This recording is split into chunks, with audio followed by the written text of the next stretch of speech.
ओम नमः शिवाय। जय माता रानी। दोस्तों, आप देख रहे हैं आपका अपना YouTube चैनल व्रत त्योहार टोटके। मैं हूं आपके साथ रिमझिम शर्मा। दोस्तों, आज इस वीडियो में मैं आपके साथ आने वाली जीवित पुत्री का व्रत, जिसे हम जितिया से जानते हैं, उसके बारे में संपूर्णता से सभी जानकारियां शेयर करने जा रही हूं। दोस्तों, ये व्रत हमारे देश में माताएं रखती हैं अपनी संतान की लंबी आयु के लिए। दोस्तों, माताओं के लिए यह व्रत एक कठिनतम व्रतों में से एक है। यह व्रत भी हरतालिका तीज व्रत की तरह ही बिल्कुल निर्जला निराहार रखा जाता है। संतान होने के बाद माताएं इस व्रत को शुरू करती हैं। तो इस साल द्वितीया का व्रत हम किस दिन रखेंगे? इसमें अष्टमी की तिथि, जो अष्टमी तिथि में हम द्वितीया का व्रत रखते हैं, तिथि के प्रारंभ और समाप्त होने का बहुत महत्व रहता है। तो ऐसे में तिथि कब प्रारंभ हो रही है, कब समाप्त हो रही है? व्रत में 3 दिवसों का ये व्रत है, तो नहाए खाए हमें किस प्रकार करना है, किस दिन करना है, व्रत हमें किस दिन धारण करना है, और व्रत का पारण यानी कि व्रत तीसरे दिन हमें कब और किस प्रकार से खोलना है, पूजा का शुभ मुहूर्त क्या है, पूजा की विधि क्या है, कौन सी कथा है जो द्वितीया व्रत में हर माता को जरूर सुननी चाहिए अपने संतान के जीवन में उन्नति, तरक्की, खुशहाली के लिए। तो ये सभी जानकारियां इस एक वीडियो में आपको प्राप्त होने जा रही है। संपूर्ण जानकारियों के लिए वीडियो अंत तक जरूर देखिए। दोस्तों, हर साल अश्विन मास के यानी कि आसिन महीने के कृष्ण पक्ष की अष्टमी तिथि को जीवित पुत्रिका का व्रत माताएं धारण करती हैं। क्षेत्र विशेष के हिसाब से इसे हम जितिया या द्वितीया भी कहते हैं। साल 2022 में यह व्रत 18 सितंबर को रखा जाएगा। पितृपक्ष की जो अष्टमी तिथि होती है कृष्ण पक्ष की, उसी दिन इस व्रत को रखा जाता है। यह व्रत विशेषकर वो माताएं जरूर करती हैं जिन्हें संतान की प्राप्ति हो चुकी हो। देखिए, कई क्षेत्रों में बिना संतान के भी माताएं इस व्रत को शुरू करती हैं, लेकिन आमतौर पर संतान प्राप्ति के बाद ही इस व्रत को शुरू किया जाता है। क्षेत्र विशेष के नियमों के मुताबिक पुत्र प्राप्ति के बाद इस व्रत को शुरू किया जाता है, लेकिन जैसी आपकी इच्छा है, कोई भी संतान आपकी है, उनकी सुरक्षा, उनके उत्तम भविष्य, स्वास्थ्य के लिए आपको इस व्रत को धारण करना चाहिए। आमतौर पर दोस्तों, द्वितीया का व्रत जो है यह बिहार, उत्तर प्रदेश, झारखंड, पश्चिम बंगाल जैसे राज्यों में ज्यादा प्रचलित है, लेकिन जिन भी क्षेत्र में यहाँ के निवासी रहते हैं वहां इस व्रत का प्रचलन भी शुरू हो रहा है। तो द्वितीया व्रत के बारे में आगे मैं एक कर सभी जानकारियां आपके साथ शेयर करती चलती हूँ। देखिए, जैसे मैंने बताया, ये कठिन व्रत है और यह व्रत भी बिल्कुल निर्जल निराहार रहकर रखा जाता है। अब मैं आपको बता दूं, 3 दिवसों का ये व्रत होता है। पहले दिन को नहाए खाए कहते हैं, दूसरे दिन हम व्रत रखते हैं, और तीसरे दिन अष्टमी तिथि जब तक होती है दोस्तों, तब तक हम व्रत नहीं खोलते। तो अष्टमी तिथि को भी ध्यान में रखते हुए व्रत का पारायण किया जाता है। तो अब मैं आपको बता दूं कि अष्टमी की तिथि कब प्रारंभ हो रही है, कब समाप्त हो रही है। द्वितीया का व्रत हम 18 सितंबर दिन रविवार के दिन धारण करेंगे, व्रत इस दिन रखेंगे। अष्टमी की तिथि हालांकि आपको 17 सितंबर को ही प्रारंभ हो जाएगी, दोपहर में 2:14 पर। अष्टमी की तिथि समाप्त हो जाएगी 18 सितंबर को 4:32 पर। तो ऐसे में जो व्रत है उदया तिथि मान्य होती है हमारे धर्म में। तो अष्टमी की उदया तिथि में यानी कि 18 सितंबर को हम व्रत धारण करेंगे। अब दोस्तों, अष्टमी की तिथि के पहले सप्तमी की तिथि में हम करते हैं द्वितीया व्रत का नहाए खाए। तो अब मैं सबसे पहले आपको नहाए खाए के दिन का जो नियम है वो बता दूं, उसके बाद व्रत वाले दिन के नियम और पूजन विधि को बताऊंगी, फिर पारण व्रत आपको किस प्रकार खोलना है, क्या खाकर खोलना है, ये सभी जानकारियां शेयर करती चलती हूं। तो दोस्तों, द्वितीया व्रत का पूजन जो पहले दिन नहाए खाए का दिन होता है, इस दिन भी माताएं सुबह सूर्योदय से पहले उठती हैं, स्नान करती हैं, पूजन करती हैं और उसके बाद भोजन तैयार करती हैं। भोजन पूजन के बाद में वो क्या करती हैं ये मैं आपको बता दूं। देखिए, इसका बहुत विशेष महत्व होता है। द्वितीया के व्रत में कुछ ऐसी चीजें हैं जो नहाए खाए के दिन और पारण के दिन आपको जरूर चाहिए होंगे। कुछ ऐसी 4-5 चीजें हैं, इसमें 2-3 चीजें भी मिल जाएं, आप जरूर इंतजाम कर रखें। पहला, मड़ुआ, मड़ुए की रोटी हम खाते हैं।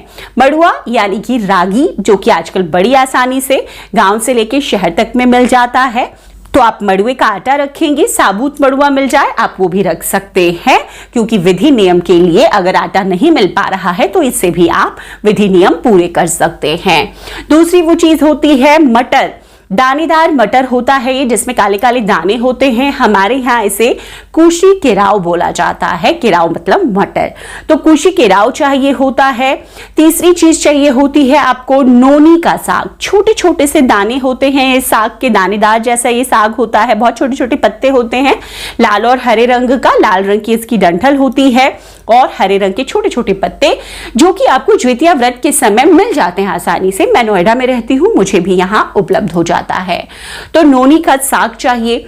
चौथी चीज आपको चाहिए झींगा, देखिए तोरी की तरह, तोरी या नेनुआ जैसे हमारे यहाँ कहते हैं उसी की तरह, एक उसका छिलका थोड़ा हार्ड होता है, झींगा होता है, तो झींगा चाहिए। कई क्षेत्रों में इसे छोटे वाले इसके जो रूप होते हैं उसको सतपुतिया कहते हैं, तो आपको झींगा या सतपुतिया जो भी ये सब्जी होती है, जो भी आपको मिल जाए। आजकल आप अगर ब्लैंकेट से, ग्रोफर्स से सामान मंगाते हैं, आपको वहां पर भी आसानी से ये सब्जी मिल जाएगी। तो ये चाहिए।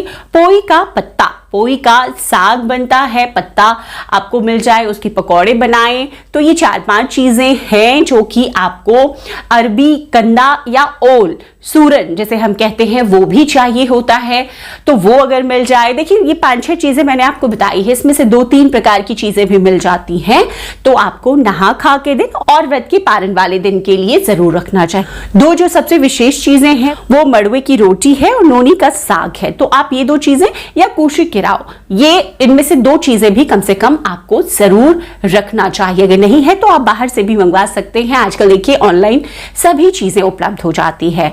तो ये 4-5-6 चीजें मैंने आपको बता दी हैं, जो कि आपको नहा खा के दिन इन्हीं चीजों से मड़ुए की रोटी बनना है, आपको चावल बनाना है, नोनी का साग बनाना है, झींगा की सब्जी, सूरन की सब्जी और कुशी केराव जो होता है इसका झोर मतलब ग्रेवी, आधा पीस और आधा खड़े करके हम उबाल के उसकी एक ग्रेवी बनाते हैं, झोर जिसे कहा जाता है। तो इसी झोर भात और मड़ुए की रोटी और नोनी के साग को खा करके इस व्रत का नहा खा किया जाता है। अब इन चीजों का महत्व इतना क्यों है, संक्षिप्तता से मैं बता दूंगी। दोस्तों ऐसी सभी चीजें हैं जो बड़ी ही जीवट होती हैं, मतलब कि किसी भी परिस्थिति में अगर थोड़ा सा आपने नोनी का साग डाल दिया मिट्टी पे तो वो फैलता चला जाएगा। पोई के पत्ते का भी यही है। मड़ुआ जो रागी है वो भी विषम परिस्थितियों में हो जाती है, उसकी भी खेती आप भी जानते होंगे। इसी प्रकार कुशी केराव है। तो ये सभी चीजें बड़ी जीवट होती हैं, तो हम सभी माताएं यही चाहती हैं कि हमारी संतान भी किसी भी परिस्थिति में खूब फले फूले, खूब उन्नति तरक्की करे, इसीलिए इन चीजों के खाने का विधान नियम बनाया गया है ज्योतिया व्रत में। तो अब आपने नहा खा इन चीजों से कर लिया।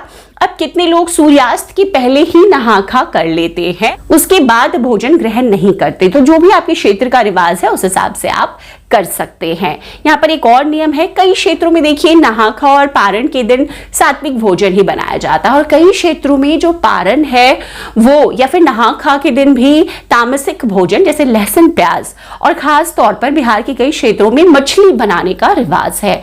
तो मछली बना करके माताएं खाती हैं कि उनके पुत्र की आयु दीर्घायु हो, वो भी एक मान्यता है जुड़ी हुई। तो ऐसा अगर आपके क्षेत्र का रिवाज है तो आप ऐसा भी कर सकते हैं, अन्यथा आप सात्विक भोजन नहा खा और पारण दोनों ही दिनों में करेंगे। अब दोस्तों जो अष्टमी की तिथि होती है, तो अष्टमी की तिथि में सुबह उठकर ही आप चाहें तो सरगी कर सकते हैं। सरगी का नियम है, हमारे यहाँ तो सरगी का नियम है।